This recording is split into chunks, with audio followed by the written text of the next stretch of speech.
Subpoenaed. Without even realizing what I was doing, I stepped off the small ladder I'd pulled out of the closet and waddled back to the bed. When it came to me, I sat down heavily, staring at what was visible through the open, dangling lid of the smoke detector. All the implications of why and how the object of my gaze had ended up where it was, and what exactly that meant, flooded my mind.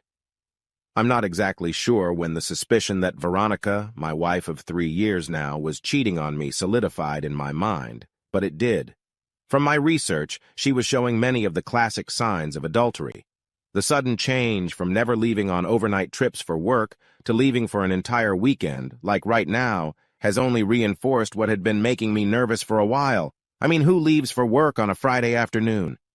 At least the last short 2-day trip she took was less socially disruptive in the middle of the week. In retrospect, suspicions started rearing their ugly heads about a month ago. I returned from my trip and found that Ronnie had suddenly changed. Colder, more emotionally detached than before, less affectionate by and large. We always had sex after I returned from my trip, but this time she apologized and refused. I tried a couple more nights after that, but was rebuffed.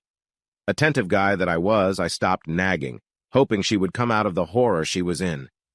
I realized that here we were a month later, and we hadn't made love since the night before the first trip. Looking at the smoke detector above the bed in the bedroom of our apartment, I now knew why. The sudden change in one behavior prompted me to look for other differences. When I opened my eyes, there was no shortage of clues. I noticed that she looked at me when she thought I was busy doing something else, and then looked away when I looked at her. Was it just me, or did her "I love you" sound a bit strained these days? Besides, a lot of things have changed in her life lately. From the spike in bachelorette parties, suddenly changing her computer password, taking phone calls and then walking out of earshot while talking, to conversations with her best friend Julie in the kitchen that would abruptly stop when I walked into the house. They were all there, all reinforcing my growing paranoia. Not wanting to accept what I now strongly suspected, I began cataloging when I thought she had the opportunity. I followed her to the next bachelorette party and was pleasantly surprised to find her exactly where she was supposed to be and behaving exactly as a wife should. In a fit of petty anger, I changed my login password too. If she's going to keep secrets, I'll be damned if I'm going to give her free access to my stuff. Her actions and attitude affected me. Sometimes I couldn't guarantee I'd be calm enough to pretend to be normal at home, so I'd stay later at the office or go out for a drink with friends. I hated the things she drove me to. For example, I started calling her at work at lunchtime. I hated it even more as I saw the pattern forming over the course of a few weeks. Whereas before she always only took half for lunch, she now took an hour or more almost every day. Just enough time to have lunch with her lover. Just enough time for quick sex. Unfortunately, part of my job was to keep an eye on the reception desk and the phones on my lunch hour, so I could never keep an eye on Ronnie's work to keep track of her. I suppose I could have taken the day off, but subconsciously I was afraid of what I would discover. I was disappointed that our finances didn't stretch to hiring a private investigator to accompany her on her first overnight work trip 2 weeks ago. I called her any time, and she always answered quickly and never out of breath, but I knew she was a smart woman. How smart was discovered by the object hidden by the smoke detector cover over the bed. One look at that object, and I knew immediately that she was not only deceiving me, but doing everything she could to keep me from finding out. That day, all my suspicions came together. Wanting to see my wife before she left for the weekend to see her lover, perhaps in the vain hope of reminding her that I loved her, I returned home a little early, timing it so that she would be home from the office but not yet at the airport. She clearly wasn't expecting me and walked out of the bedroom looking guilty as hell. I sat on the bed until she had no choice but to go into the bathroom to finish her makeup. I then carefully checked the closet and under the bed. Nothing. Then checked that her phone was still protected by an unknown password, and carefully pulled enough clothes out of her suitcase to make sure there were no suspicious underwear or cocktail dresses. This puzzled me. When I entered the house, she was definitely up to no good in this room. After that, I checked the trunk of her car for any other bags. Nothing. But she's a very smart woman. instead of allaying my fears and easing my suspicions that my loving wife was doing something dirty to me.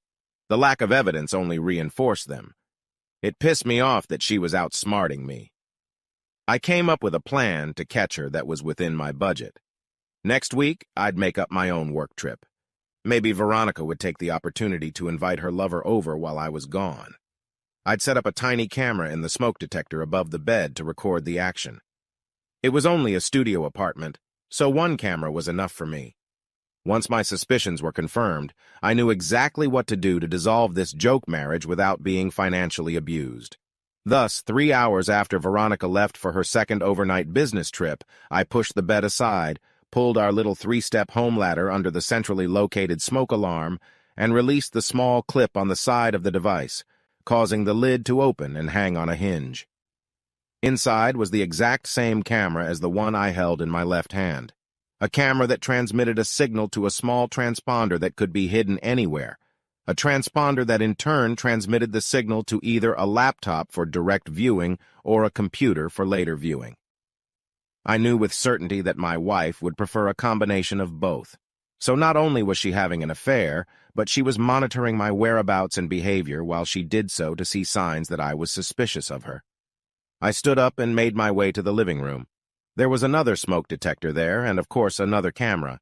Just to confirm my suspicions without a shadow of a doubt, I went over my car with a fine-toothed comb. It took me a quarter of an hour to find the tiny GPS tracker. I rested my hands on the hood, chin on my chest, and was sickened by the thought that at this very moment, my wife was in another city being fucked by an unknown stranger. Or was she not? Suddenly, I remembered how abruptly Veronica had refused my offers to drop her off at the airport. I lifted my head, staring unseeingly at the garage door while my thoughts raced. Had she really not flown anywhere? Could she be somewhere in the city right now? No, the woman I knew was too smart not to get the guy to put a rubber on. Too much chance of passing sexually transmitted diseases to me. I shook my head, realizing I was distracting myself by putting off the inevitable conversation with myself. Could I forgive my wife sleeping with someone other than me? Never. Okay. This conversation is over. The thought of waiting for her to return Sunday night to meet her face-to-face was not an option. I needed to find her and get this over with immediately. Veronica handled all the family finances. I pulled all the latest bank statements out of the closet and looked at them for the last month. Nothing out of the ordinary until I got to the line, transferred to account number XYZ, an amount of $500. Logging into NetBank, I plugged in said account number. I looked in the notebook where my wife kept coded passwords, found an unfamiliar one, then guessed the code on the third try. It was a credit card I didn't know existed. The last transaction wasn't even 3 hours old, at a cheap chain motel 10 minutes away. For some reason, the realization that she was footing the bill for her date with her lover made me angry. The realization that she was actually stealing our money to do this made me furious. Next was a recording from the same motel that coincided with her first supposed trip out of town. Even higher up, a recording made when she bought the surveillance equipment. Ironically, she bought it at the same store I did. A quick glance at the statement showed that she made the purchase 3 days after I returned from my last trip, so she'd probably met the asshole while I was gone. It made sense. More likely was that she was recording the camera footage. Back at my car, I recorded the GPS tracker's data and Googled it. Sure enough, it had a software feature that could signal to a cell phone when the device was in motion. So no need to alarm her lover's conscience and her conscience by having a feed from our house on the screen at all times. All she had to do was heed the alarm. Sneaky bitch. Then my thoughts returned to what I did or didn't do to keep her faithful to me. All the usual reasons flashed through my mind that I suppose all people in my position thought. Was I unsatisfactory in bed? I didn't think so. Until she interrupted me, I thought she was thoroughly enjoying my efforts. Maybe I was wrong. Maybe I really was shit in bed and she was faking it all along. God, was I really doubting my manhood? All these thoughts made me angrier rather than calmer, so I turned my mind to my options. What was she doing right now? What if I'm wrong? What would she do if she'd already seen me find her cell?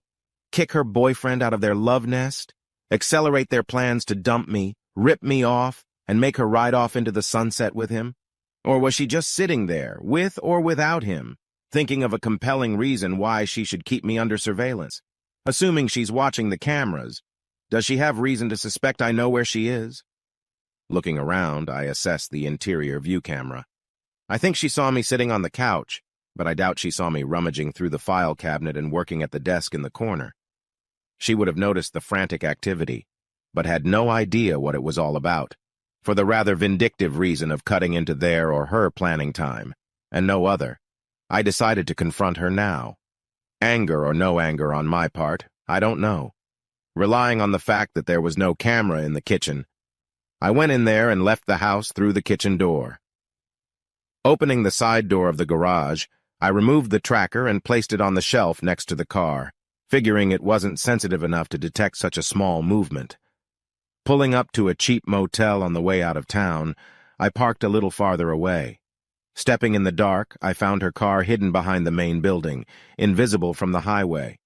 There were only 4 cars in the parking lot, and none within 5 spaces of her. The room directly in front of her car was also the only one with a light still on. Looking around for witnesses before creeping to the window, I checked to see if there was a view into the room. There wasn't. Steeling my ego for what I might discover, I raised my hand, clenched my fist, and prepared to knock. Before my knuckles could make contact with the wood, I saw the headlights of a car pulling out from around the corner. Thinking it might be her lover, I stepped away from the door, pretending to look for my room. A small car with the name of a local pizzeria stopped next to my wife's car. I lazily thought she was having a late dinner, but then I remembered that on a Friday night in this town you can wait up to 3 hours for pizza delivery. The teenager got out of the car, retrieved a pizza box and a bottle of soft drink from the back seat, and knocked on the door. Veronica opened it, dressed exactly as she had been when she left our house, held out some cash, and then accepted the goods. From the shadows, I watched the delivery man walk back to his car.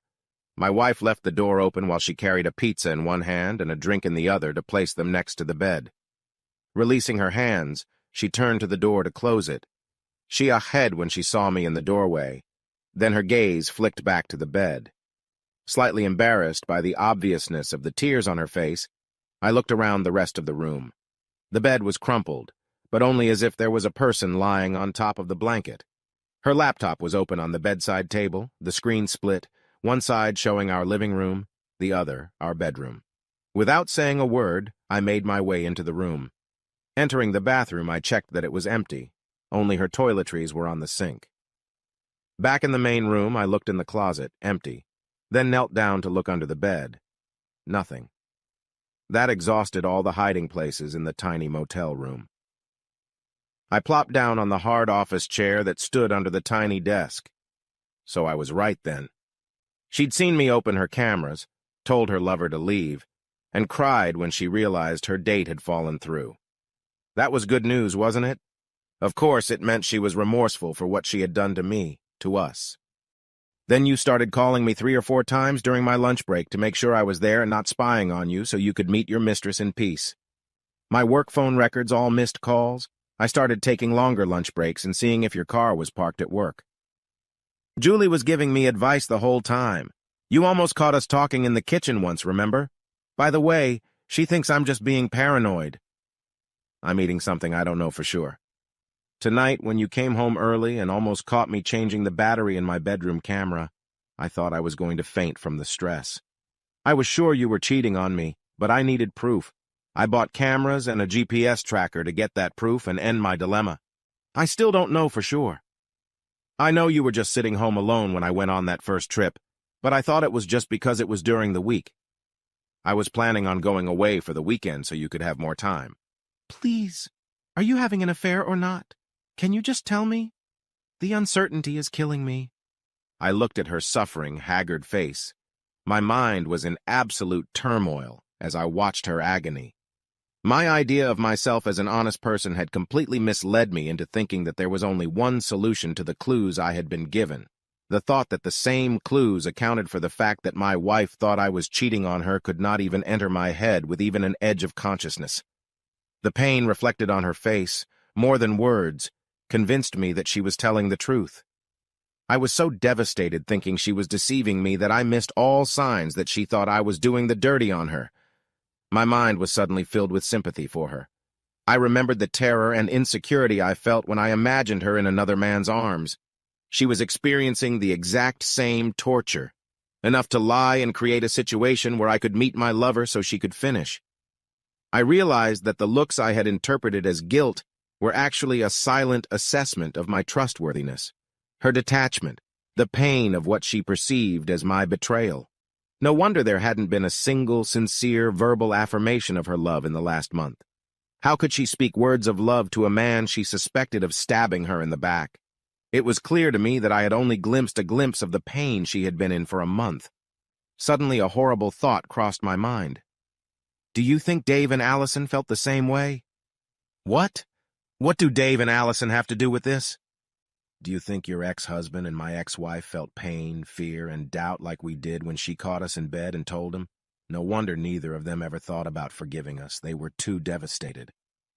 I realized from the renewed look of horror on Veronica's face that the full impact of hurting our former spouses, the people we supposedly loved, was bearing down on her. Her knees buckled, and she fell back onto the bed. Epilogue. 2 weeks later, we began negotiations on how to separate with a minimum of fuss. It was clear from the ease with which she believed I was capable of betraying her and vice versa that we both had serious trust issues. She was a cheater, as I was, in a relationship born of deception. No amount of sugarcoating could hide the fact that our relationship was doomed from the start. Most people judge others by their own standards, so each of us suspected worse, knew the other was capable of deception. We parted as friends and even satisfied each other's sexual desires from time to time. When her biological window was almost closed, Veronica actually approached me a couple years later, asking that since she couldn't find a new life partner, would I agree to be the father of her child, without any legal conditions. I thought that was too weird and declined. From then on, I didn't trust her enough to have sex with her without a condom. After a couple more years, we split up. The last time I heard from her, she was still single, just like me. I'm glad we enjoyed sex when we were together while still married to other people, because now we're definitely paying for it.